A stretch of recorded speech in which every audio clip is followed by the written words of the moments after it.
de notre activité en Afrique.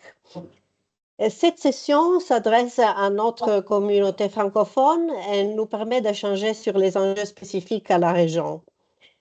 Avant de commencer, voici un aperçu des priorités des OMAR pour 2025 et au-delà de ça, avec pour ambition de fédérer la communauté OMAR en Afrique, développer la formation, les réseautages et les opportunités professionnelles, dialoguer avec les associations locales et intégrer pleinement l'Afrique dans la dynamique mondiale des OMAR.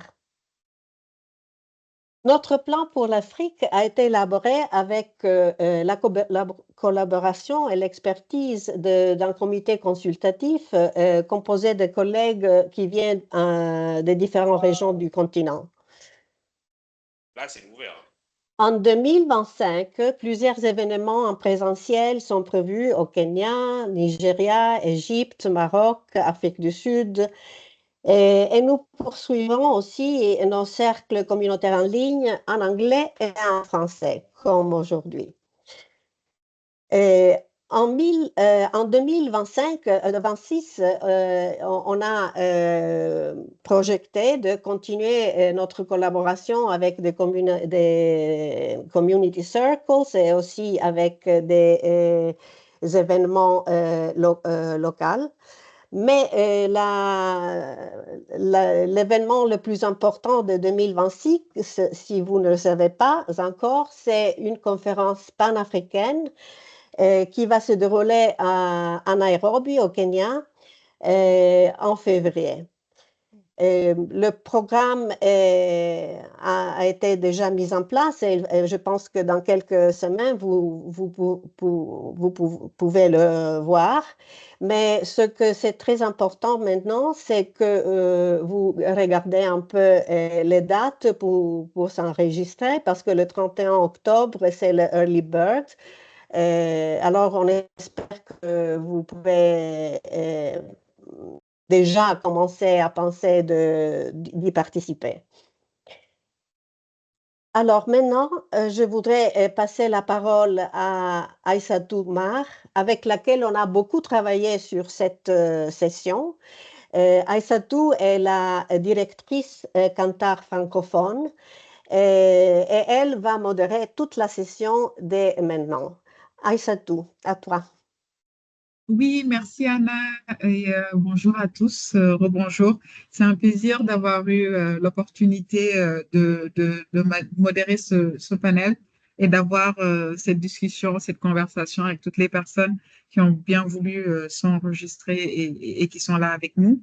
Je suis, comme l'indiquait Anna, en charge de l'activité de Kantar sur le périmètre Afrique francophone. C'est un périmètre d'une quinzaine de pays, mais je vais parler plutôt du sujet qui nous anime aujourd'hui. Donc, comme vous le savez, en général, les études sont plutôt anonymes, hein, les études de marché, dans la majorité des cas, bien évidemment, sauf exception, parfois sur le B2B, leur exploitation unitaire fait rarement sens, pour ne pas dire quasiment jamais, en tout cas sur du quantitatif. Donc, on est plutôt sur des analyses par sous-groupe, sous-groupe pertinents selon les objectifs de l'étude. Alors, la qualification de ces répondants, donc la qualification qui est l'objet de notre échange aujourd'hui, est le seul moyen de dériver des conclusions actionnables par catégorie d'individus, qu'il s'agisse de critères sociodémographiques ou plus spécifiquement de critères liés à la catégorie étudiée ou au sujet d'étude. Donc, c'est vrai qu'il y a quelques années, moi, quand j'ai commencé à faire des études en Afrique, j'avais été très surprise de voir une grille qui est utilisée en sus des critères plus classiques, on va dire, sociodémographiques, donc critères liés au sexe, à l'âge, aux revenus, etc., au statut aussi travailleur, non travailleur, à la profession. Et en fait, cette grille, elle était plutôt liée à l'équipement, au style de vie. J'ai compris un peu plus tard pourquoi elle était utile et elle est utilisée dans la plupart des études que nous avons sur le continent. Alors, un certain nombre de questions pose question justement dans cette grille et dans ces différentes pratiques. Quand on voit par exemple qu'on demande la proximité des répondants par rapport au bureau de poste le plus proche, le type de revêtement de la rue dans laquelle ils habitent, la possession de télé ou non, alors qu'on sait que c'est un équipement qui est aujourd'hui quasi unanime dans la plupart des foyers. Donc voilà, il y a un certain nombre de questions comme ça qu'on se pose et qui méritent d'être débattues, posées sur la table pour voir est-ce qu'aujourd'hui on a un système fiable, un système qui est adapté à l'ère dans laquelle nous vivons, un système qui est adapté aussi à l'agilité à laquelle nous prétendons, notamment sur des études digitales, numériques, sur panel, etc. Et de voir un tout petit peu quel est le point de vue partagé que nous pourrons emporter de cet échange et de cette conversation. Et pour cela, donc, j'ai le plaisir d'accueillir nos différents panélistes aujourd'hui. Alors, Léa, bonjour Léa, Léa McTiernan, qui, donc, je continue de parler français, mais voilà. Bonjour. Bonjour Bon. Léa. Donc, ce que je vais préciser, c'est que Léa donc, est anglophone et va faire la présentation en anglais aujourd'hui depuis le Canada. Et il me semblait important de t'avoir avec nous comme membre du comité ESOMAR en charge de tout ce qui est standard. Donc, c'est le comité des standards professionnels.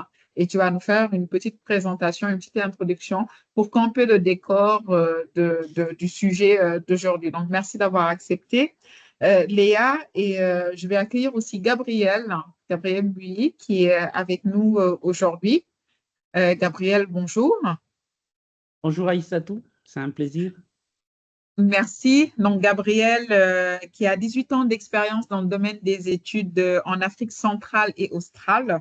D'abord du côté client comme responsable du département études géomarketing et veille stratégique chez Millicom, donc Millicom qui avait le ownership de Tigo, et ensuite Vodafone, donc dans le milieu des télécommunications.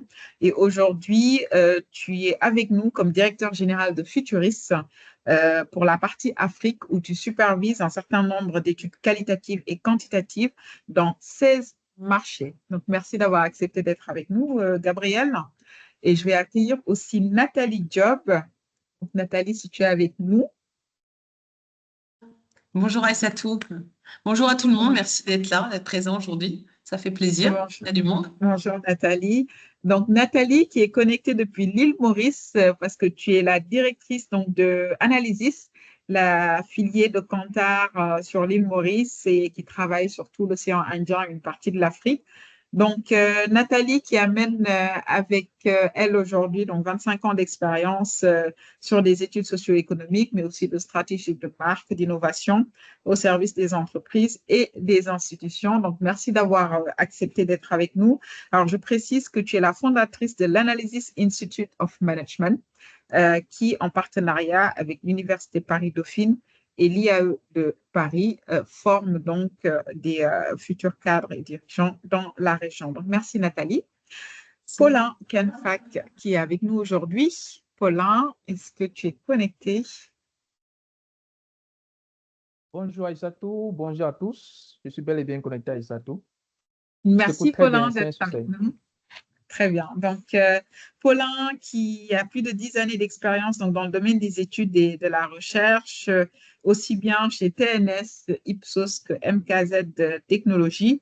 Alors, tu as rejoint Chococam du groupe Tiger Brand comme CMI dans un premier temps, donc en charge des études, avant d'être brand manager de la catégorie Candies, Gums et Chocolate. Donc, aujourd'hui, c'est le poste que tu occupes et je précise que tu donnes aussi des cours de méthodologie quantitative, ce qui sera utile pour nos discussions. Donc, voilà, merci à tous d'avoir accepté d'être aujourd'hui membre de ce panel et de partager avec nous vos expériences, vos vécus et ce qui va nous permettre d'atterrir sur un consensus, en tout cas sur une piste et sur un début de changement ou pas, mais on verra à la fin par rapport au sujet qui nous anime sur les classes sociaux économiques et professionnelles. Alors, sans plus tarder, je vais donner la parole à Léa qui va nous parler de ce qu'on va partager avec vous aujourd'hui. C'est un extrait, un résumé des avancées des travaux sur ce sujet par ESOMAR. Il y a un document beaucoup plus complet qui avait été présenté à Prague la semaine dernière lors du forum ESOMAR. Mais Léa nous a concocté voilà, un petit point que nous pensions utile pour qu'on soit tous alignés et au même niveau d'information sur le sujet du jour. Léa, I think you can start. And I just precise that Léa will be doing the presentation in English. Thank you, Léa. Yes, je suis désolée que je parle un petit peu de français, alors je parlerai en anglais aujourd'hui. It's fine. Thank you. Thank you, everyone, for having me here. It's a pleasure. I'm thrilled to be here today to talk to you about measuring socioeconomic class in international research, because the SMR Professional Standards Committee has been looking at how we measure standardized demographic questions now for about 3 years. And the reason we started doing this is because we found so much inconsistency from a market research company to sample provider to client, from region to region to region, or from project to project to project. And that has a lot of trickle-down effects in terms of inconsistencies, inefficiencies in the way that we exchange data, and ultimately it doesn't allow for us to collect the best and most reliable data possible. And so what the demographic working group is trying to do is really to align on standards that can be applied internationally, irrespective of market, irrespective of client, research supplier, or sample supplier, so that we can improve the respondent experience, improve efficiencies within the market research ecosystem, and to have more reliable data. And what we have been able to do to date is produce 3 recommendations on age, gender, and working status. We are in the process of finalizing work on education status. I have wealth and income here, but it's also, if we think about not income just coming in, but disposable income, what people are able to spend, as well as occupation, which we know is quite chaotic. And then other areas that we have considered over the past few years are disability, best practices in business-to-business research, and ESG. But there's definitely more to come.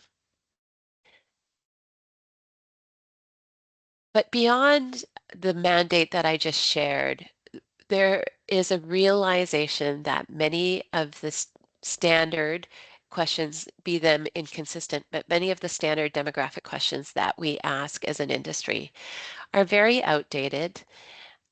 In some ways, they are actually biased, and they do not reflect societal changes because for the most part, they were designed and implemented when we were still doing CADI research or face-to-face research, and they weren't adjusted for the advent of online research, definitely not for the advent of mobile research. And with the proliferation of AI and other applications in the space, society has changed. So we realize that demographics need to change. As we prepare these recommendations, there's a recognition that because of how society has changed, how the digital space has changed our ecosystem, we need to do research. I will say that the research has been predominantly done online because that has been the most efficient way for us to achieve that. But we have tried to take a very global approach in our online research so that we have representation from all the parts of the world, from North America, Latin America, Europe, Middle East, Africa, Southeast Asia. We have relied on the support of various sample providers to help us with this research. And I've included the topics that we've had in the 2 waves of research that we've done.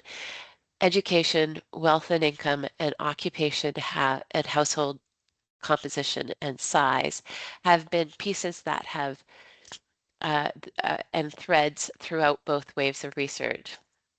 In our first wave, we did look at disability and realize the challenges around reliably and appropriately measuring disability globally. And in this wave, we have included a component on ESG because we know there is still, despite political speak from south of my border, it's still something critical in many parts of the world. As we moved into wave 2, there was a wider goal for the phase of research. And it was it possible to devise a globally consistent method of measuring socioeconomic class? And this would be irrespective of market and region. Now that is a very lofty goal, quite ambitious, because as you probably understand, socioeconomic class measurement is very different from market to market, region to region. Within Latin America, it's very different from Argentina to Brazil. I'm sure it's very different within different parts of Southeast Asia, and it is very different in Europe. But there are core components which we have been measuring over the past few waves of research, and those are education, wealth, income, and/or disposable income and occupation. So we are trying to use those components to see if there is something that can be done globally, recognizing that may not be possible, but we're hoping. Although I've been told hope is not a strategy. And why is this important? If you think about the measurement systems that you have in place for socioeconomic class now, and perhaps some of the systems that you've used in international market research, most of those were established before the turn of the century. And in several markets, and we see that various socioeconomic classes are disappearing or collapsing. The frameworks that have been in place for the past 25, 30 years just no longer apply.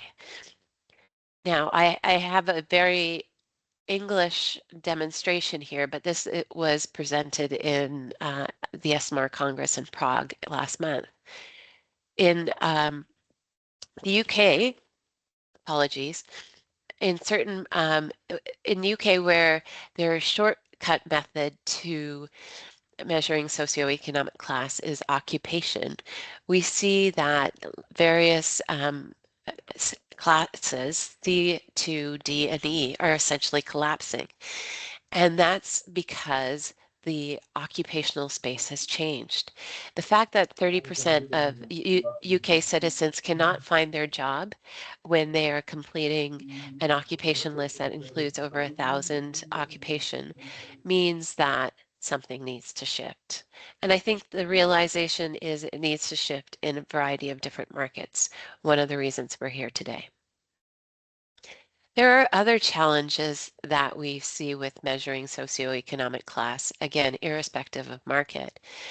And these are when it comes to underlying response biases or underlying challenges with the outdated nature of our questionnaires.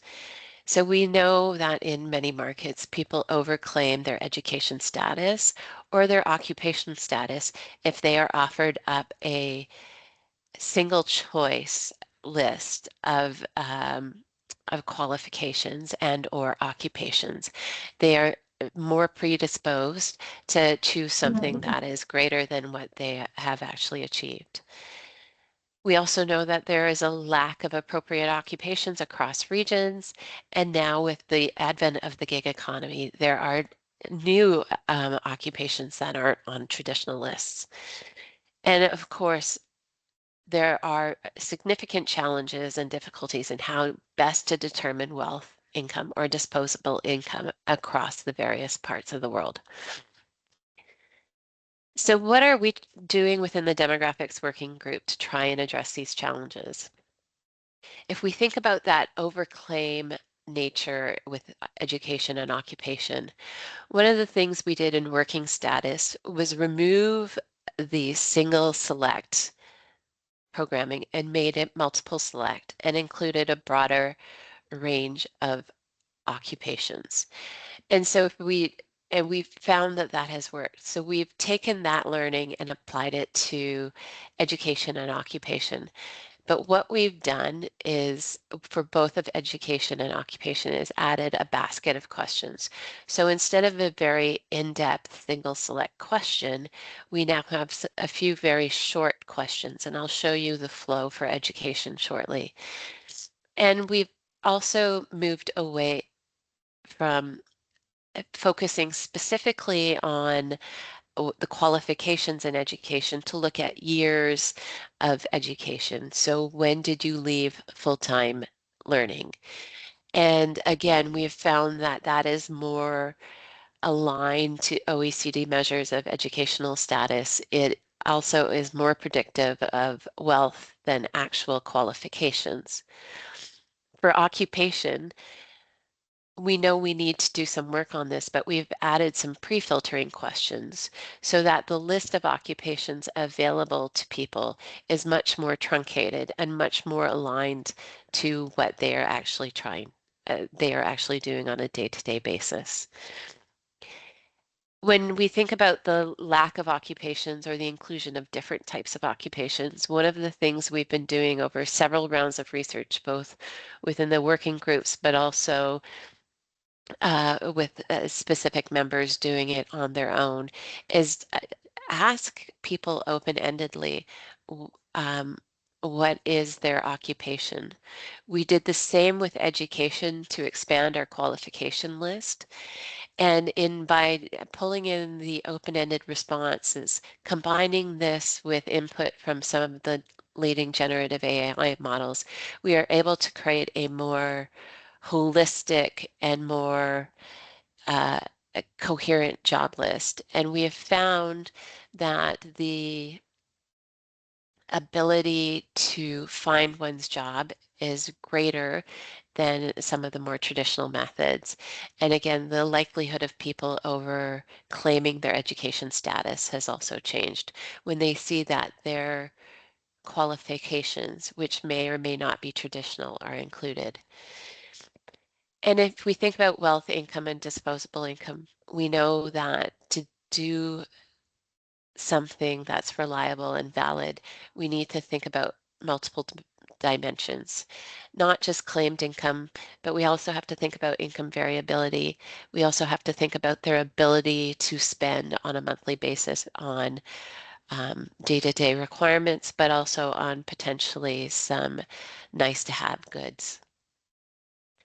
So there's a lot going on, and there is definitely a lot of work still to be done. So as I said, are we there yet? We are pretty confident that our approach to education makes sense, irrespective of market region. We still have some work to do, and I just came out of the demographics working group meeting for this month. And some small sub-teams will be put together to tackle occupation as well as wealth, income, and disposable income so that we can get close to a point where we can release some guidance. So measuring education at a global scale, I just want to give you a brief overview of how we've moved away from the single select question per market. And one of the reasons we moved away from the single select qualifications measured per market that I didn't mention is because there is a lot of migration from market to market. And because education systems are market specific, if you are an individual, or if you are an individual like my mother and father who were raised and educated in a different market, if you were asked the education question for Canada, it would not apply. And so we did have to look at things a little bit more holistically. So we start with what individuals did after finishing school. And if they pursued their own goals or started working, we looked at what age they finished school. And so that would give us a proxy of at what point in the secondary education system did they leave school.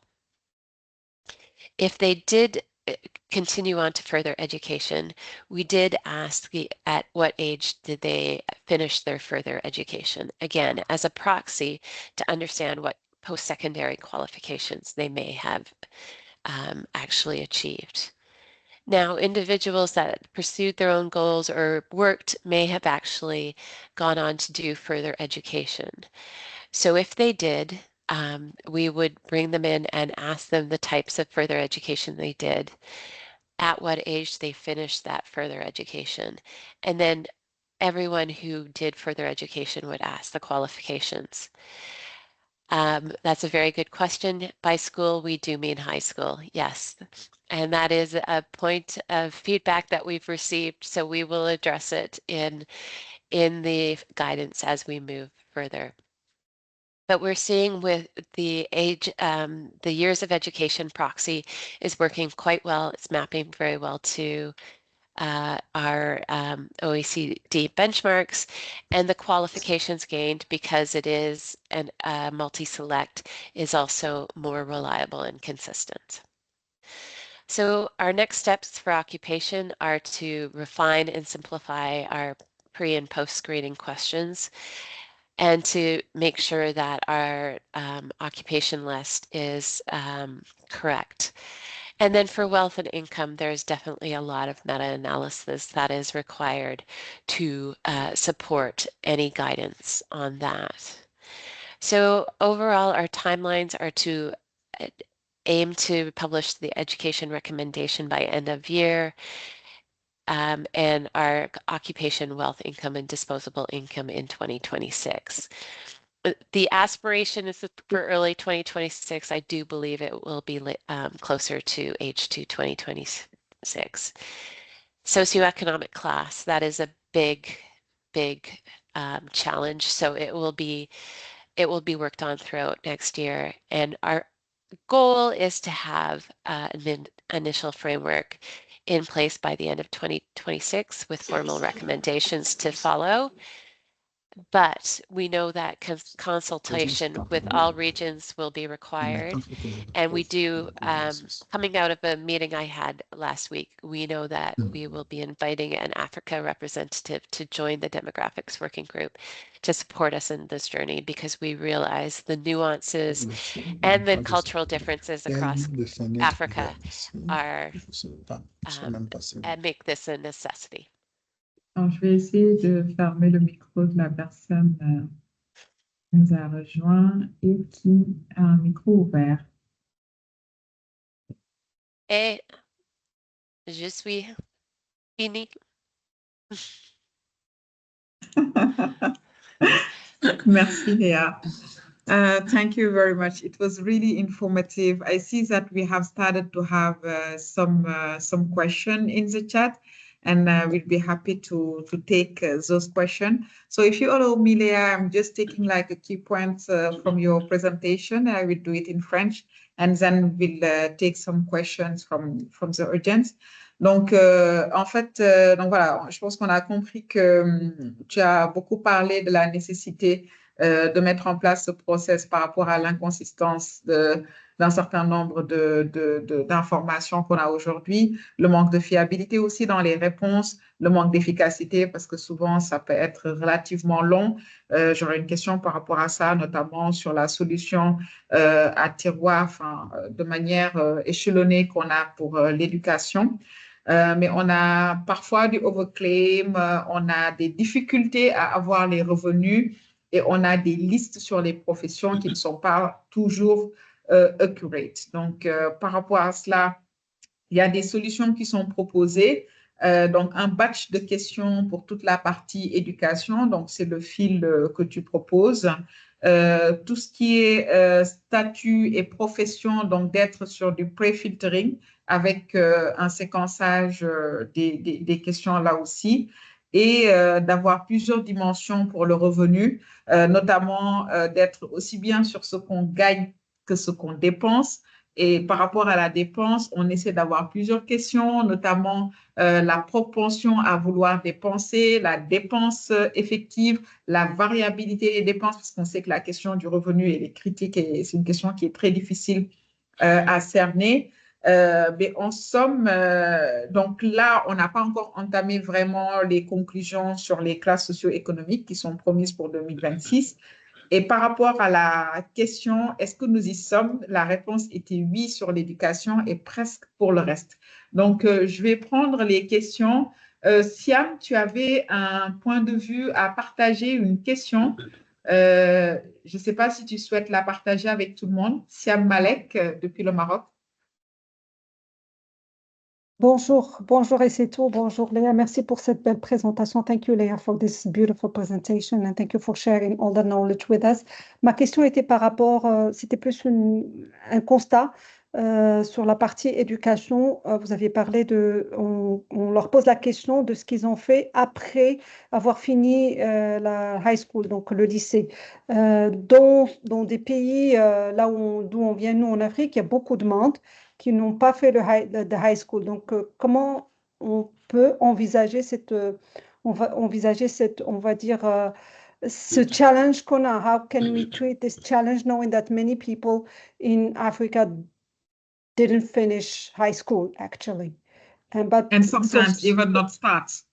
And sometimes not even started school while they still, have high revenue levels, and we cannot consider them in lower social classes. Thank you for your question, Siam. And I think that there are a lot of questions around, the reliability and the relevance in African market with local realities. We will take them progressively, but Leah, please, this one. Merci, Siam. Very much understand that question. In fact, one of the baskets of questions that we do have in advance of even getting into what they did after school is if, in fact, they went to school. So I shared a truncated part of the basket, but we do actually provide the option of they did not attend school. So.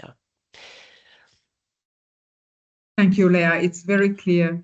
And I think that one of the points, but definitely we'll look into that and give our feedback, obviously, on due time. But one of the points was also the word school, which is like a summary of high school, because in most of the Western countries, school is mandatory, which is not the reality in most of African markets. And I remember that in our questionnaires, we even have the difference between first grade, like primaire en français, and primaire achevé, primaire inachevé, et après collège et lycée, mais il y a vraiment tous les paliers parce qu'effectivement, on sait qu'on en perd au fur et à mesure du circuit. Mais le point est noté et du coup, ça me permet de rebondir sur une autre question. Alors, de Mam Yaye. Mam, je ne sais pas si tu souhaites partager ta question qui est très intéressante par rapport à la taille du foyer dans nos marchés en Afrique. Sur le Sénégal, on est sur 11 ou 12, sur le Mali notamment. Mam, si tu souhaites prendre la parole, merci. Merci beaucoup and apologies. I put the question in English. So, ce qui se passe très souvent, c'est que dans les foyers, on va avoir un breadwinner à qui on pose des questions, mais quelquefois, le breadwinner n'est pas représentatif du income qu'il y a dans le foyer, parce qu'il y aura plusieurs sources de revenus.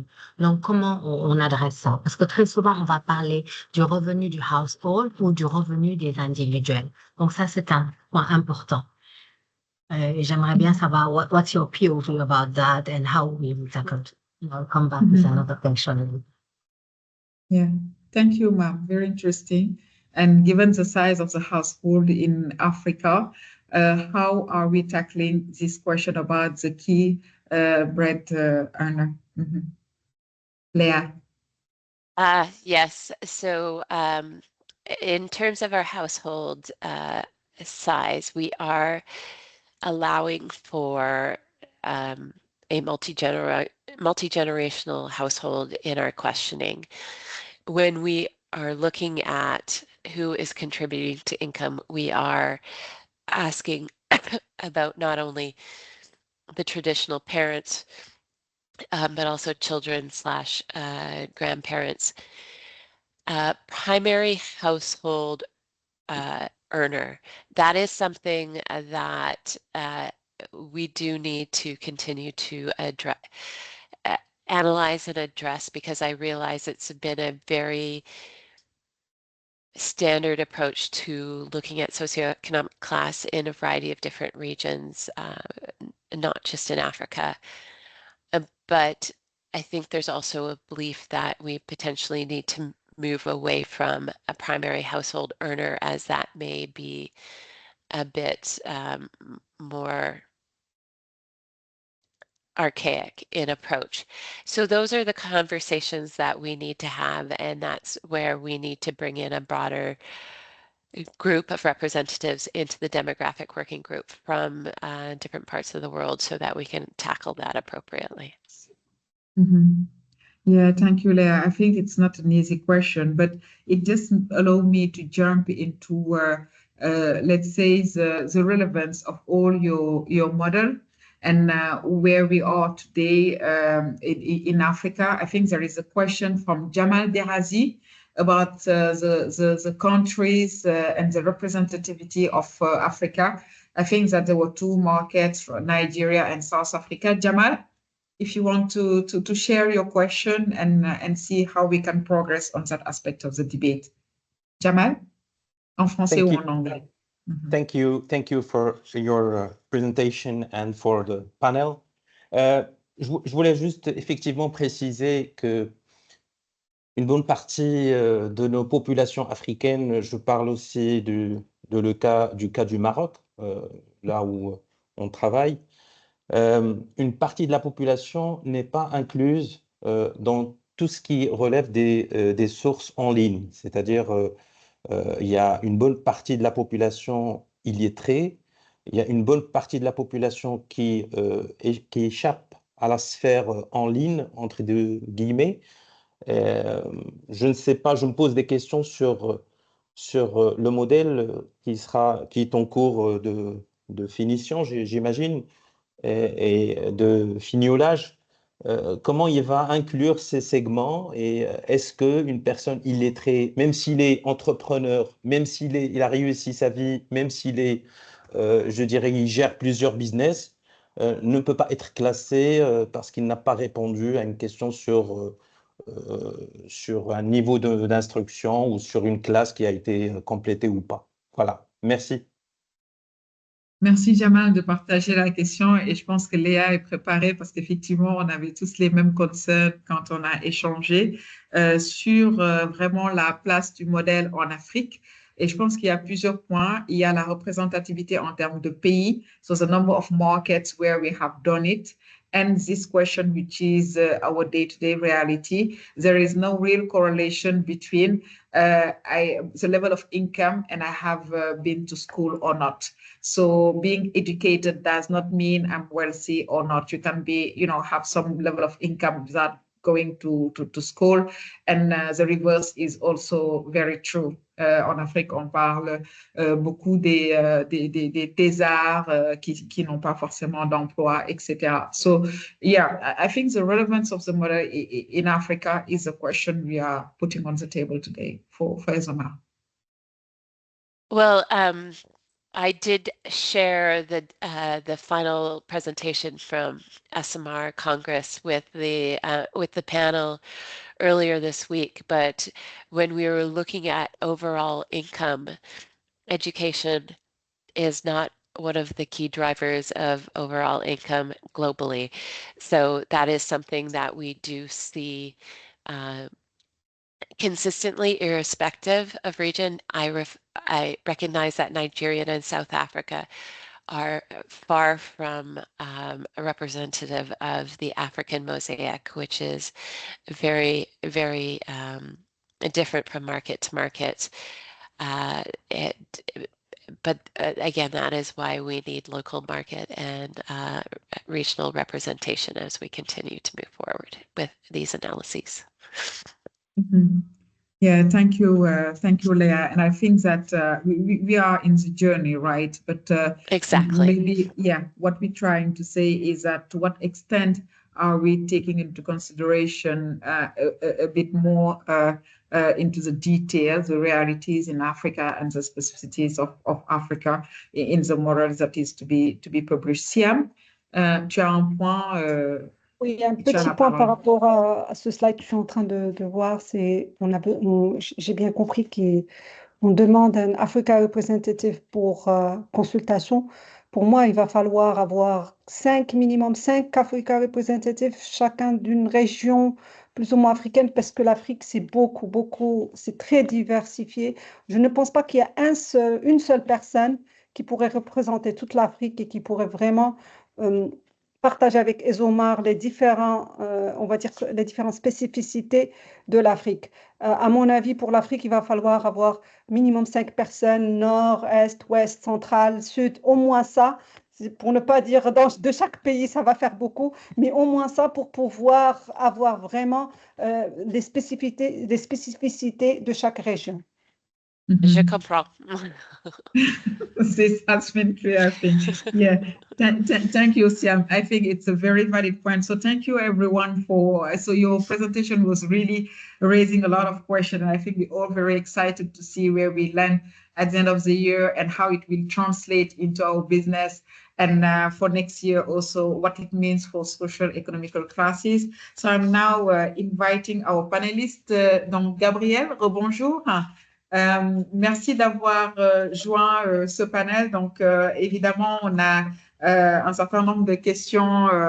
Voilà, on commence à y répondre, mais c'est important qu'on continue le débat dans un contexte aussi qui prend un peu plus en compte nos réalités.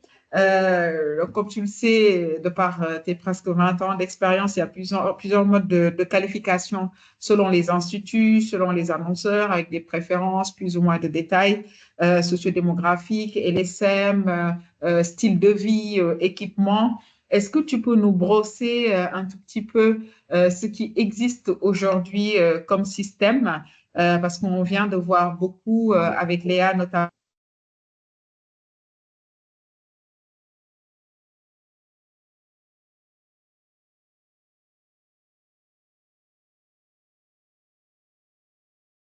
Ah, Je pense qu'on a Allô? perdu Aïssatou. ouais. Elle est figée.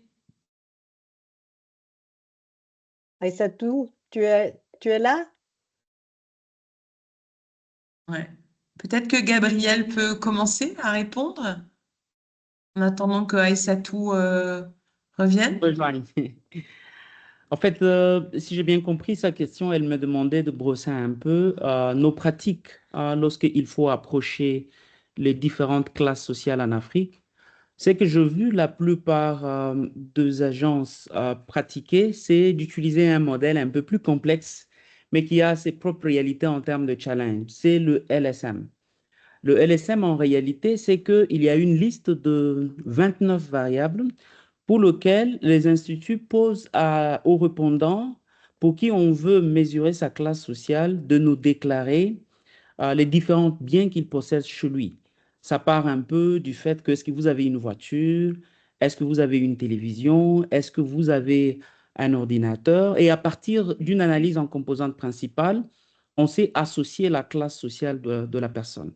Mais seulement les limites à ça, comme vous pouvez le pressentir, c'est que quand vous avez 19 variables où il y a une liste de biens, cette liste peut vieillir plus rapidement parce qu'il y a de nouveaux biens qui sont créés chaque année et ces biens vont manquer dans la liste qui est préétablie.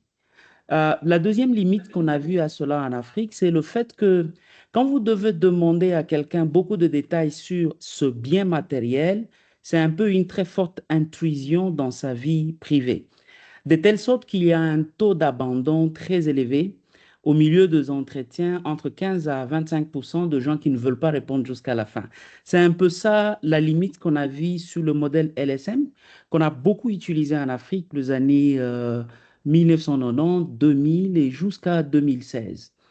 Mais on a quand même vu une évolution dans beaucoup d'agences qui ont réfléchi sur un peu la problématique de simplifier le modèle LSM, qui a 29 variables de liste de biens, à 14 variables, où on étend un peu la considération sur d'autres variables comme les conditions de vie de la personne. On demandait ici, par exemple, si la personne a accès à l'eau, si la personne a une maison qui est raccordée à l'entreprise locale qui fournit l'électricité. On demandait la constitution de sa maison, s'il y a un plafond et tout ça. Ça a été quand même une évolution parce qu'on a réduit la liste et ça permettait un peu de réduire le taux d'abandon. Mais le problème avec ça, c'est que vous avez une photo qui est figée. Ça veut dire que si je viens interroger Aïssatou aujourd'hui et je viens de le réinterroger 6 mois après et qu'il a la même quantité de biens, je conclus qu'elle est dans la même classe sociale. Or, entre les deux périodes, Aïssatou peut avoir connu un problème avec son travail, elle est sans travail. Et donc, la partie revenu n'est pas suffisamment intégrée dans le modèle LSM simplifié, c'est qu'il limite le fait qu'il capture de façon dynamique la réalité de la classe sociale de la personne. Alors, de notre expérience passée, par exemple, dans le compagnie commerciale, ils veulent simplifier les deux modèles, par exemple, en posant une simple question qui ne se focalise pas sur le niveau de bien matériel que la personne a ou les conditions de vie de la personne, mais beaucoup plus sur ses dépenses, parce que les dépenses sont plus tangibles et ça capture en réalité là le fait que l'Afrique est dominée par un secteur informel de 70 à 80% où les gens ne peuvent pas mesurer en réalité le revenu. C'est comme ça que, par exemple, en demandant à la personne à quoi il dépense tout l'argent qui passe par ses mains, on peut avoir des éléments plus tangibles et on évite le fait que la personne surestime son revenu. Et à la fin, ça nous permet un peu de catégoriser les classes sociales où vous avez, par exemple, le top 5% de gens qui dépensent plus d'être dans la classe la plus élevée et le 15% de la couche suivante d'être dans la classe intermédiaire et les 80% qui restent comme le bas de la pyramide. Un peu, ça permet de corriger le modèle qui est plus déclaratif sur le revenu dans un environnement africain où la majorité des gens qui sont dans l'informel n'ont pas de revenus stables. C'est un peu ça ce que j'ai vu comme pratique jusqu'ici, chacune ayant ses limites et ses faiblesses, mais ça prend un peu en compte les dimensions de biens matériels que vous possédez, les conditions de vie, mais aussi la structure de vos dépenses et la qualité de vos dépenses. Mhm. Merci, Gabriel, et désolé pour la coupure. Donc, on a eu justement une coupure d'électricité qui a duré 1 minute et le groupe a pris le relais. Donc, je comprends voilà, on a sur la table aujourd'hui le système LSM avec des variantes et des simplifications voilà, qui ne permettent pas d'aller dans autant de détails. Et en même temps, on sait que le système LSM A10 est beaucoup trop détaillé et relativement long. Donc, on commence à voir déjà les challenges, le fait qu'ils soient figés. On commence à aller, donc d'après toi, plutôt sur des revenus comme étant une variable pertinente. Je voudrais juste demander à Nathalie d'apporter des compléments et on verra tout à l'heure dans l'audience des questions par rapport à ça. Nathalie, par rapport à cette perspective voilà, d'Afrique plus centrale et Afrique de l'Ouest, comment peux-tu apporter des compléments? Donc, je reprécise que tu es sur un scope avec plusieurs influences, notamment françaises, mais aussi un tout petit peu anglaises et africaines. Donc, voilà, tu es un peu au croisement de toutes ces influences. Donc, est-ce que tu peux partager aujourd'hui ton point de vue sur ce qui est utilisé, les challenges et les solutions qu'on pourrait avoir? Et merci beaucoup. Donc effectivement, donc nous on travaille Analysis, qui est un pilier de Kantar. En fait, on travaille dans l'océan Indien. Donc l'océan Indien, c'est les îles de l'océan Indien de l'Est. C'est assez divers et spécifique puisque donc nous on travaille sur l'île Maurice, La Réunion et Mayotte, qui sont deux territoires français d'outre-mer, et également Madagascar. Donc, ce que nous, on a en fait comme problématique, en fait, donc on a, pour pas mal de raisons, en fait, poussé en fait le modèle ESOMAR durant les 25 dernières années, parce qu'en fait, c'était aussi une demande en fait des clients, hein, des multinationales, etc., qui ont besoin en fait de pouvoir avoir des visions en fait transnationales. Enfin, ils ont besoin en fait de pouvoir analyser des consommations, des comportements à travers différents pays. Et donc, c'est vrai que ça devient très compliqué tout de suite si chacun arrive avec une classification et présente sa population différente. Donc, le problème, évidemment, c'est que la classification ESOMAR européenne, on a essayé de l'adapter, mais effectivement, elle s'adapte pas toujours très, très bien. Et aujourd'hui, on est un peu coincé entre les clients qui attendent, qui se sont calés, en fait. Ils ont dans leur esprit, ils réfléchissent vraiment par rapport à cette classification. Et nous derrière, des réalités, en fait, assez différentes, parce que bon, évidemment, sur Maurice, par exemple, on a un système, donc les recensements, le système national est collé sur un système qui s'appelle ISCO, très utilisé notamment en Angleterre, mais qui est issu de ILO, hein, donc l'organisation internationale. On a également des spécificités parce que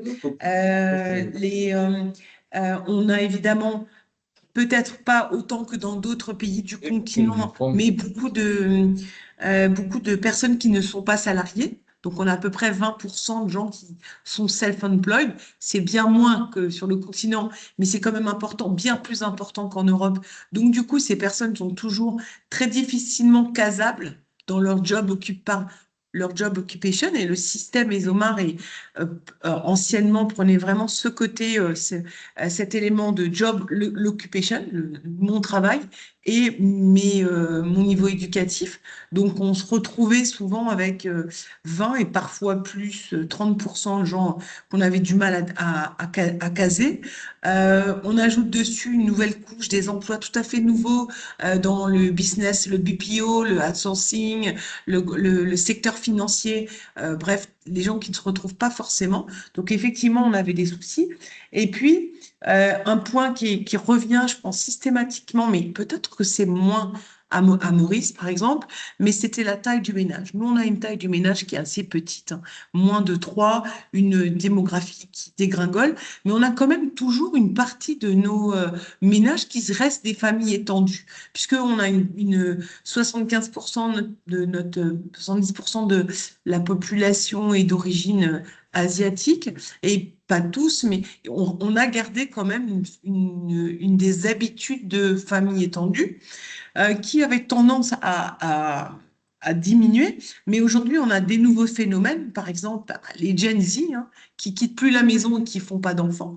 Donc, en fait, tous ces gens, ils restent et on a de nouveau des familles étendues, mais qui finalement donnent un gros pouvoir d'achat aux familles. Donc, on se retrouve effectivement, comme on l'a indiqué tout à l'heure, si on regarde que l'aspect individuel de la personne, peut-être qu'on va effectivement mal interpréter son niveau de dépense et même son pouvoir d'achat. Parce qu'en fait, son pouvoir d'achat va être bien plus élevé que ce qu'on pourrait y croire si on regardait que son emploi et sa situation personnelle. Donc, en fait, c'est des nouveaux mouvements qui nous font, évidemment, qui nous posent des questions et on essaie de monter des modèles hybrides. Sur la Réunion, et bon, je ne parlerai pas de Mayotte parce que c'est encore beaucoup plus compliqué, enfin, ou en 2 mots, sur la Réunion, on a un modèle INSEE qui est très calé, très français, hein, très organisé, mais dans la réalité, 30% de personnes au chômage, mais qui ne sont pas tous au chômage. Donc, on ne peut pas regarder les revenus parce que le système ne regarde pas les revenus. Et on sait très bien que les gens n'aiment pas donner leurs revenus. Mais les gens ont des revenus de transfert, c'est-à-dire des aides sociales, enfin, différents niveaux. Donc, ça, c'est très, très difficile de les mesurer. Plus, évidemment, tout ce qui va être travail non déclaré, qui va être très difficile de passer... Enfin, vraiment d'avoir une vision claire dessus. Donc, en fait, ça ajoute vraiment des layers en fait d'informations qu'on ne peut pas toujours récolter en fait. Hein. Il y a même des séries de questions ne nous permettent pas de l'avoir et j'avoue que ça c'est un peu compliqué. Sur Mayotte, qui est un petit territoire mais qui a un marché important pour nous quand même, d'autres situations, presque on ne sait pas, entre 20 et 40% des habitants qui sont en situation illégale, du point de vue de Mayotte, hein, parce que du point de vue de la COI, enfin, c'est un autre débat politique, les Comoriens ne sont pas forcément illégaux à Mayotte, hein, ça c'est autre chose. Mais du coup, ben, encore une fois, des grosses difficultés à appréhender comment ces personnes vivent, de quoi sont faits leurs revenus tous les jours. Et on a vraiment en fait si on applique en fait même les classifications nationales, en fait, on aura vraiment une vision hyper biaisée. Donc, juste pour terminer dessus, c'est vrai que le LSM a été introduit, on avait essayé à l'époque, mais par contre, il n'est absolument pas, nous, pertinent, parce que 90% des éléments sont cochés. Donc, en fait, tout le monde se retrouvait dans LSM 8 à 10 à l'île Maurice, enfin, pratiquement, et dans les autres pays. Donc, on a un souci, et même dans d'autres... Et là, en fait, c'est vrai qu'il y a un groupe dans Kantar qui avait travaillé notamment sur les données pour PAMRO, sur les données que j'ai eu l'occasion de regarder, hein, merci. C'est tout. Et c'est vrai que ça, c'est intéressant, ce travail qui a été fait sur les données de l'Afrobaromètre, c'est intéressant parce que c'est un peu un mélange de LSM et de ESOMAR. Donc, je pense que c'est quelque chose qui mériterait d'être versé au dossier de la réflexion de ESOMAR, parce que je pense qu'on est obligé d'aller vers un modèle hybride où on va prendre des éléments sur l'éducation, le foyer, quelque part, hein, il va falloir ou ma place dans le foyer, et puis des éléments sur mon occupation et une partie spécifique pour les gens qui travaillent à leur compte. Est-ce que j'ai des employés, etc. Donc, nous, on l'a déjà intégré dans nos panels. On a des panels, un panel à La Réunion, un panel à Maurice. Mais c'est vrai que tout ça, c'est intéressant parce qu'on peut le mettre une fois pour toutes dans le profil et on n'est pas obligé de reposer les questions tout le temps. Par contre, pour des questions qui sont hors panel, là, ça devient compliqué parce que c'est vraiment une cascade de questions. Donc voilà. Je ne sais pas si ça répond à... Oui, ça répond de manière très détaillée. Donc, merci Nathalie et merci Gabriel encore. Alors, j'entends beaucoup de choses dans ce qui a été dit par Nathalie et je regarderai après s'il y a des questions. Déjà, le besoin d'avoir un consensus et l'absence de consensus sur le terrain et en même temps, ce que j'appelle un petit peu l'artisanat, entre guillemets, même si c'est très formalisé et je sais comment vous travaillez. Mais du coup, voilà, mais ce besoin de recréer un peu la poudre et de ne pas pouvoir compter sur des choses qui existent entre un système ISCO, entre le système de l'INSEE, entre le système ESOMAR, entre LSM, des systèmes, voilà, aujourd'hui, on a ou des proportions relativement significantes de personnes au chômage, et aussi un système où on a beaucoup de monde dans le bas de la pyramide. Donc ça, c'est aussi notre réalité hein, en Afrique de l'Ouest, en Afrique centrale, et je suis sûre que Colin et Gabriel vont confirmer. Mais tu parlais aussi du baromètre, de l'afrobaromètre, où on a facilement entre 60 et 70%, parfois 80% d'individus qui sont dans la classe DE, alors qu'on sait que voilà, les réalités sont parfois différentes, mais un vrai besoin de regarder le système de manière plus détaillée et de se dire, mais finalement, qu'est-ce qui nous permet de nous définir de manière granulaire et de manière plus exacte.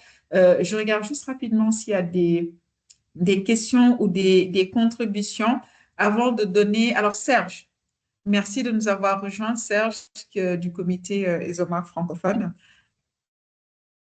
Oui, bonjour. Oui, en fait, ma contribution, c'est plus par rapport à la définition proprement dite de la classe sociale. Parce que quand on regarde, par exemple, dans les milieux qu'on peut dire plus ou moins traditionnels, il y a ce qu'on appelle les notables, et bien sûr, on a des sujets et des personnes qui sont un peu de classe basse. Mais ça n'a rien à voir avec les revenus. Ce qui fait que si on doit faire une enquête, on risquerait de penser que tout le monde est de classe sociale très basse, alors que dans la hiérarchie telle que cela fonctionne, ce n'est pas nécessairement une réflexion. Je dis que je voulais quand même faire par rapport à la définition, parce que dans ces milieux-là, la classe sociale élevée, c'est plutôt ces notables-là, ces chefs qui sont là. Deuxième aspect aussi que j'aimerais relever en termes de contribution par rapport aux réalités que nous avons par exemple dans certaines régions qui sont dites minières, notamment en RDC, nous avons des diamantifères, nous avons ce qu'on appelle les nanes des verts, la partie du Kivu. Eux, ils ont l'habitude de faire le commerce de l'or. Ce sont des multimillionnaires et ils gardent l'argent chez eux à la maison.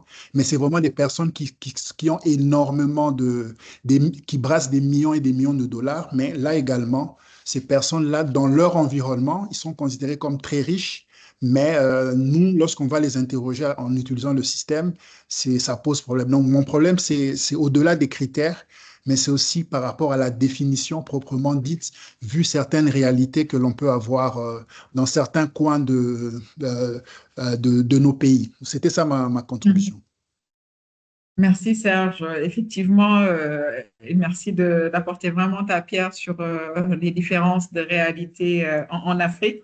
Ça rejoint le point de Siam tout à l'heure qui disait est-ce qu'il fallait un représentant de nos 54 pays. On aurait beaucoup à dire de ta contribution. Je vais plutôt laisser les autres parler. Alors, Nabil souhaite contribuer. Merci de nous avoir rejoints, Nabil.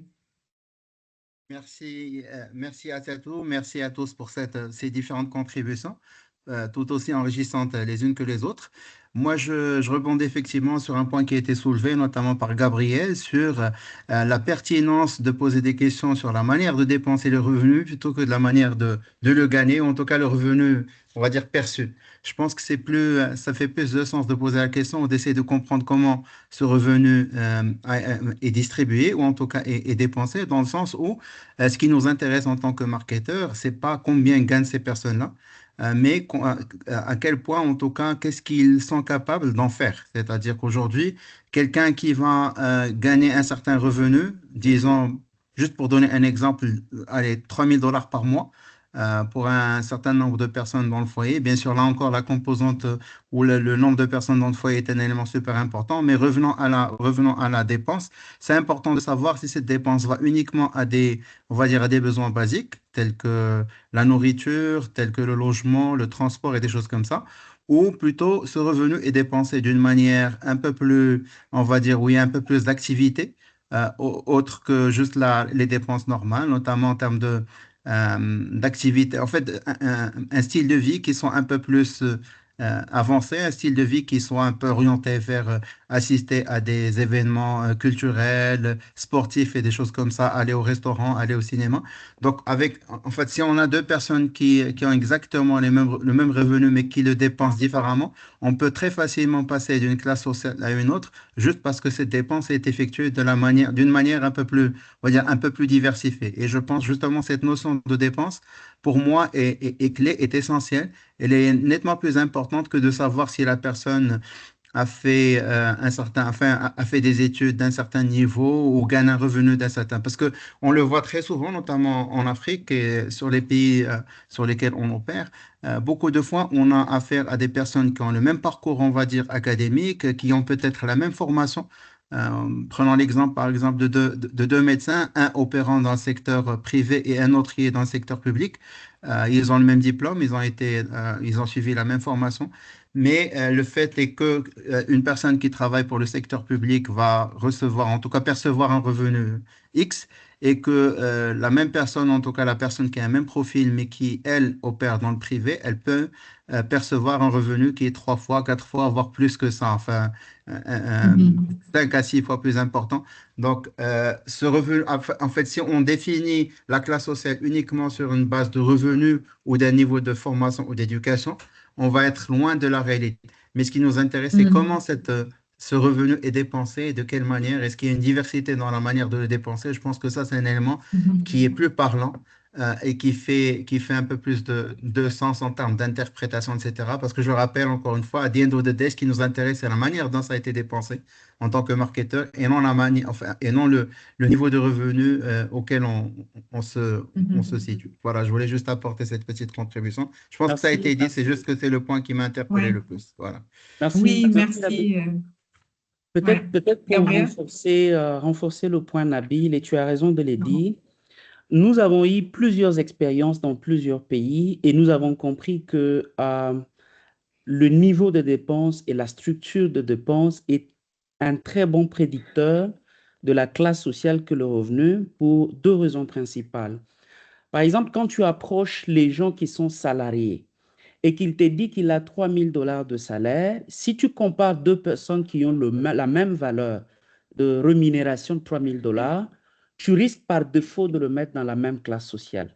Maintenant, imagine-toi que la deuxième personne a, par exemple, de remboursement en termes de paiement des dettes de $1,500 chaque mois.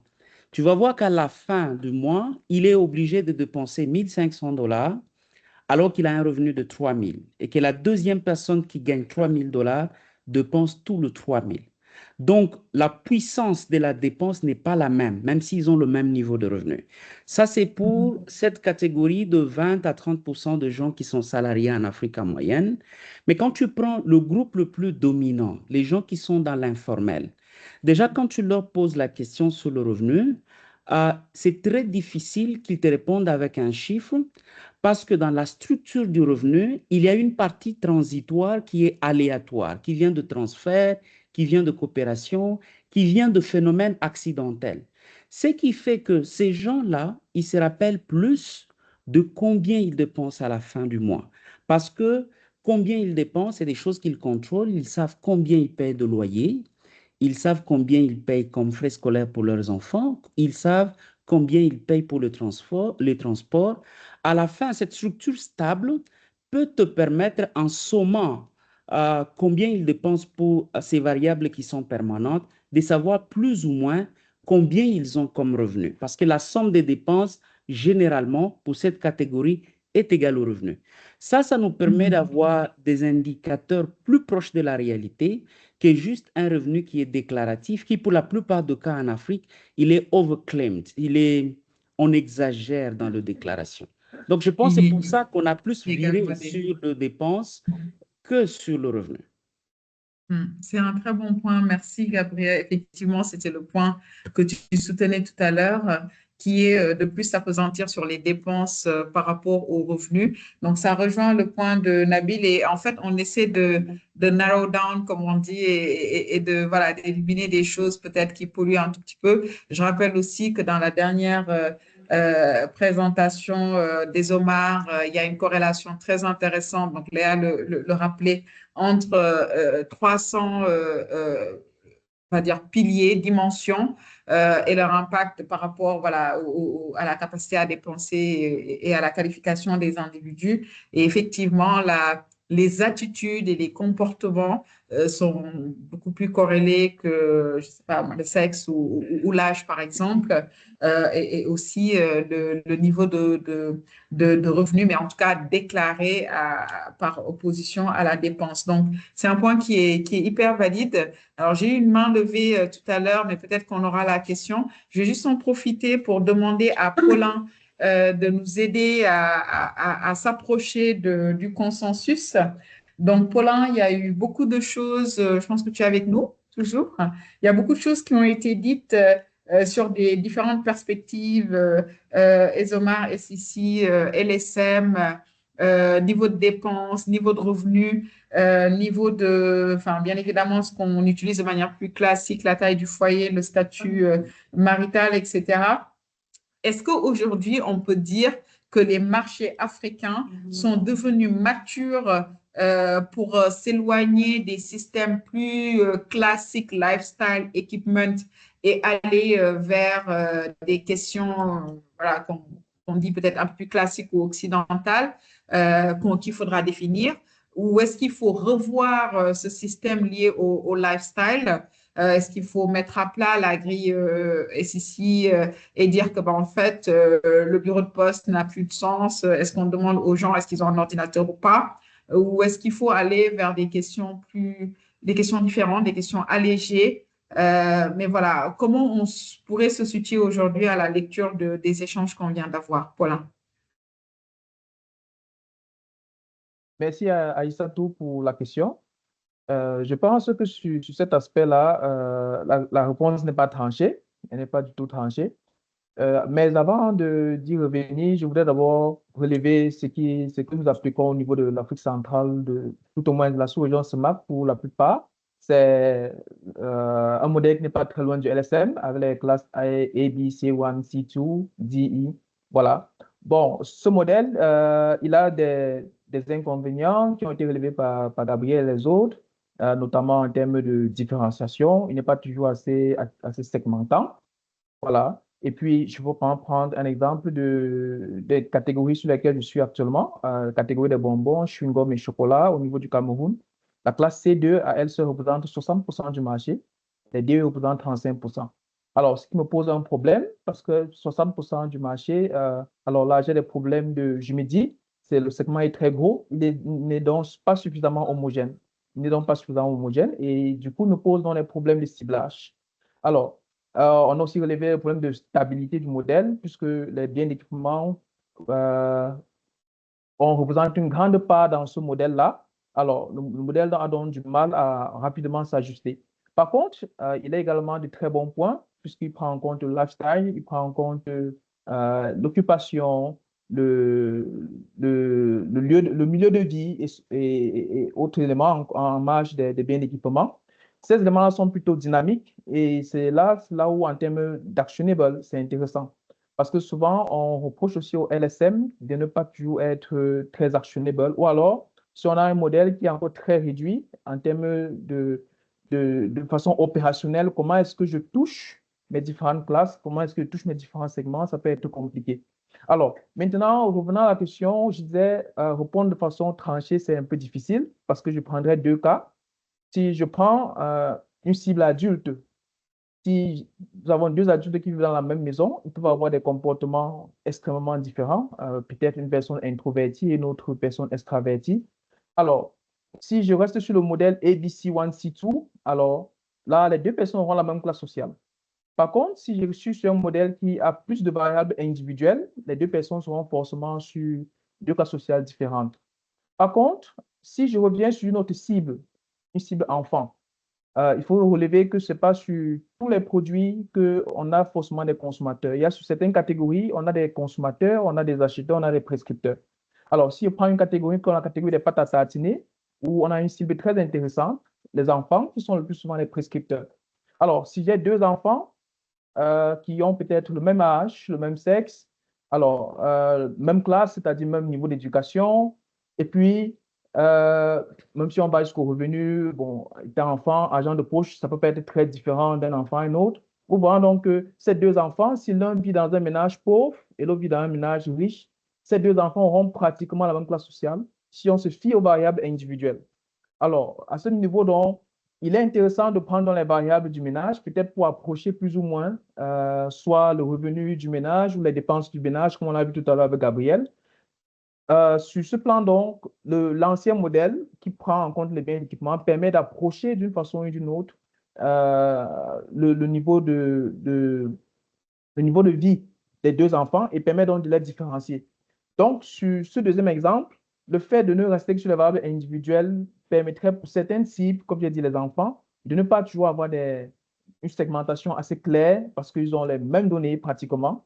Tandis que sur les adultes, le modèle individuel apporterait plus de précision, il serait assez segmentant.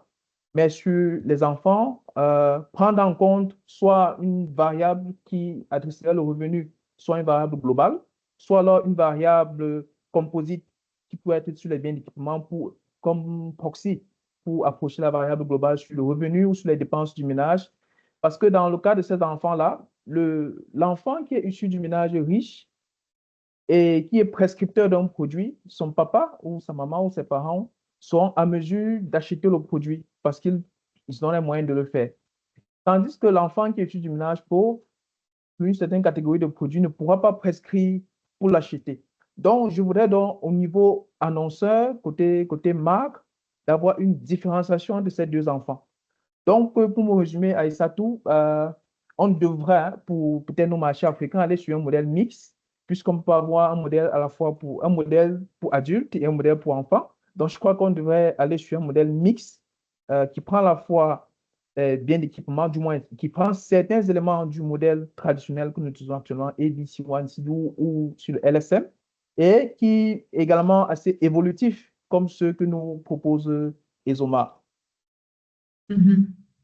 Merci Colin et merci d'avoir apporté ta perspective d'annonceur qui permet voilà, d'être un peu plus proche aussi des enjeux analytiques de conclusion et de décision, on va dire, stratégique marketing. J'ai vu tout à l'heure une main levée. Je ne sais pas s'il y a des questions dans l'audience avant qu'on ne redonne la parole aux panélistes. J'avais cru voir une question, mais on va continuer. Nathalie, qu'est-ce que tu pourrais dire en fait par rapport à tout ce qu'on vient sur quoi on vient d'échanger et à la lumière des différentes informations, quel serait en fait un peu le modèle, peut-être que idéal, c'est un peu présomptueux à date, mais voilà, quels seraient les next steps et vers quoi on devrait se diriger? Est-ce qu'on est en train de dire il faut simplifier le modèle LSM, il faut le rénover, il faut le moderniser, mais en fait, on n'a plus besoin de ça. Aujourd'hui, l'Afrique a évolué et on peut tout à fait poser des questions. On a parlé de niveau de dépenses.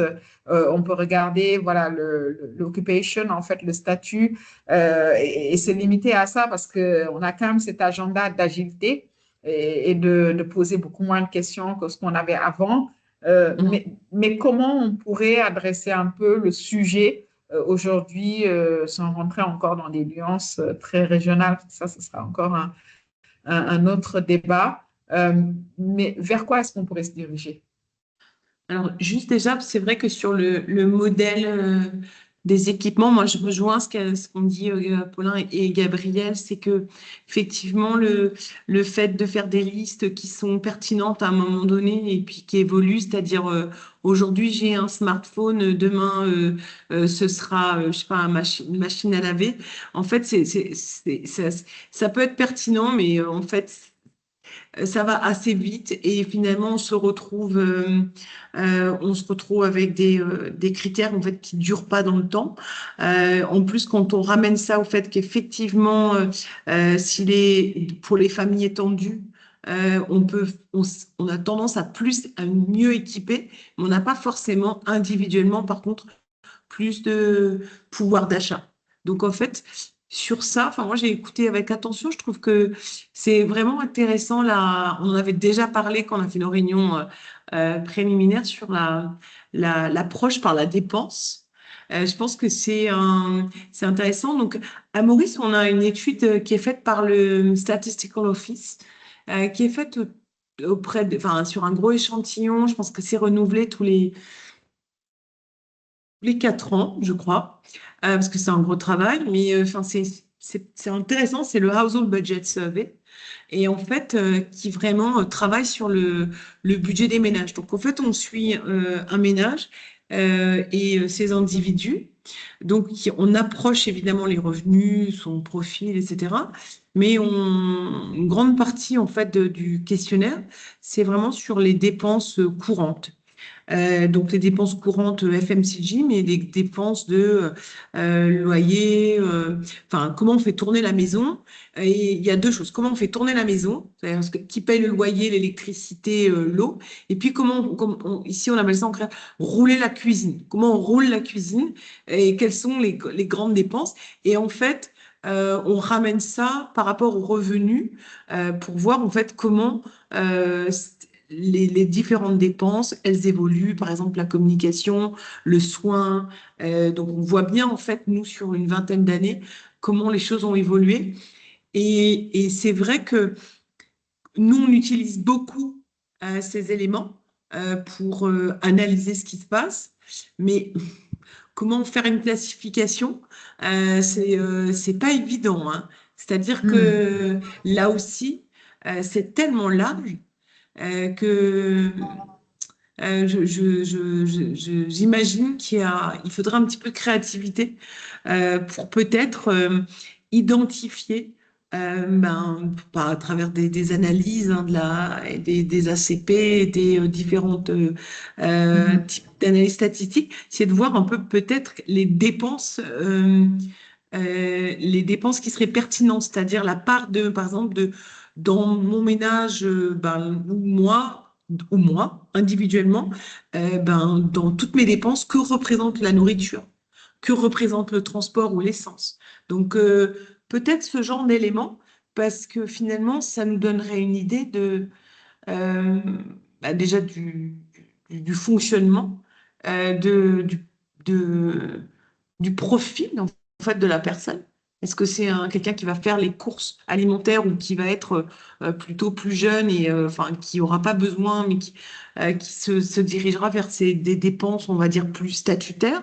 Enfin, je pense qu'il y a j'ai pas de réponse là, mais je trouve que ça ouvre des voies. On pourrait peut-être trouver, effectivement, parce que du coup, le fait de combien je dépense sur mon téléphone et combien ça représente, par exemple, sur un mois. J'ai un abonnement. Mon abonnement, c'est quoi? C'est 10%, c'est 2%, c'est 5% de ce que je gagne. Est-ce que je suis en prepaid ou pas? Est-ce que j'ai quelques abonnements? Est-ce que je suis abonnée à Netflix? Est-ce que j'ai un abonnement satellite avec monsieur, je ne sais plus comment il s'appelle, là, de SpaceX? Enfin, donc peut-être que ce genre de choses, la voiture, est-ce que je mets de l'essence toutes les semaines? Est-ce que je suis seule à mettre de l'essence dans ma voiture? Enfin, peut-être qu'on pourrait, à travers pourquoi pas voir les informations comme L'usage, de l'attitude, oui. Ouais, c'est ça. Mais Aller sur ce point, parce que c'est vrai qu'on a eu tendance à aller voir les possessions et les revenus déclarés. Et en fait, peut-être qu'il faut effectivement fonctionner différemment, quoi. oui. Ouais. Mais c'est un point très valide, hein. Et en même temps, je pense que c'était très bien d'avoir cet échange parce que on l'a préparé dans le comité avec les personnes des ESOMAR et c'est vrai qu'on avait beaucoup de questions. On était d'accord qu'on n'avait pas forcément toutes les réponses, en tout cas les réponses adaptées à l'environnement africain. Et donc, ça nous donne encore beaucoup plus d'éléments pour essayer de tendre vers quelque chose de consensuel parce qu'on l'a bien dit, hein, c'est un besoin. Je reviens juste à la présentation du début que j'avais résumée et je ne vais pas revenir dans les détails, mais on se dirige quand même vers une réponse qui est en 2025, on devrait avoir quelque chose relativement abouti sur l'éducation. Et progressivement, on n'y est pas encore tout à fait, mais on a commencé sur du revenu et sur du statut professionnel. Et en 2026, on regarde les classes socio-économiques. Et à la lumière de tous ces échanges-là et de toutes les nuances dans les différentes régions, déjà, la première question que l'on peut poser, c'est la dimension revenu. Est-ce qu'on reste sur du revenu ou est-ce qu'il faut basculer sur de la dépense? Quand on parle de dépenses, effectivement, on a cela intégré dans le pilier revenu de ESOMAR, hein, qui avait été présenté par Léa au début. Mais est-ce qu'on parle de variabilité? Est-ce qu'on parle de proportion? Est-ce qu'on parle en relatif, dans l'absolu? Est-ce qu'on parle de la volonté de dépenser? Est-ce qu'on rentre dans les usages? Donc, Nathalie, tu donnais un certain nombre d'exemples, télécommunications, équipements, etc. Mais voilà, est-ce qu'on reste dans cette sphère-là? Il y a aussi le sujet des grilles que l'on utilise aujourd'hui, qui sont un tout petit peu outdated, hein, ça je pense qu'on est tous un tout petit peu d'accord, mais comment on change ça? Est-ce qu'on les met de côté tout en sachant qu'on a tous ce besoin de consensus? Donc voilà, on avait vraiment besoin, je pense, de remettre tout ceci sur la table, avoir aussi en tête la représentativité géographique. Je pense que c'était une tension pour beaucoup d'entre nous. La représentativité de plusieurs couches de la population. Donc, on a parlé de la population connectée versus la population qui n'était pas forcément connectée. Et on a eu, en tout cas, ce besoin. Donc, Léa, on refera bien évidemment les résumés en anglais, mais ce besoin de rentrer un tout petit peu dans la granularité. Et quand on abordera le sujet des classes socio-économiques, je pense qu'on est tous d'accord, que ce soit Afrobaromètre ou dans l'océan Indien, en Afrique centrale, on a des proportions bottom of pyramide très, très élevées. Donc, on a besoin de granularité. Il faut voir comment intégrer un tout petit peu tout ça, proposer une grille, proposer des questions streamlined par rapport à toutes les nuances que l'on a vues, et puis peut-être voilà, avoir ces deux options en attendant qu'il y ait un choix final. Léa, je sais qu'on a beaucoup parlé. Je ne sais pas si tu veux dire un mot dans la minute qui nous reste. Léa, if you want to conclude, I think that it was very informative in terms of reality in Africa and what should be embedded in the next journey and the next milestone of ESOMAR. Just if you want to share your final thoughts. I appreciate being a part of today's event. It was a very rich discussion and incredibly valuable. There is no way forward, I don't think, with the demographic working group, especially with what we're trying to achieve, without Africa at the table. So we need to bring these realities forward, and we need to have a very frank discussion about how this is reflected in what we do. So thank you again. Yeah, thank you, Leah. And I remember that you had a formal invitation to join the committee, and Siam was proposing 5 seats. You were proposing 1. I think we can have like a number in between. Yeah. Anna, the floor is yours. Merci beaucoup. Et merci à tous les panélistes. Merci beaucoup à tous. Merci. Merci à Aïssatou, merci à tout le monde. Merci à Aïssatou, Léa, Nathalie, Gabriel, Paula, pour cette session vraiment enrichissante.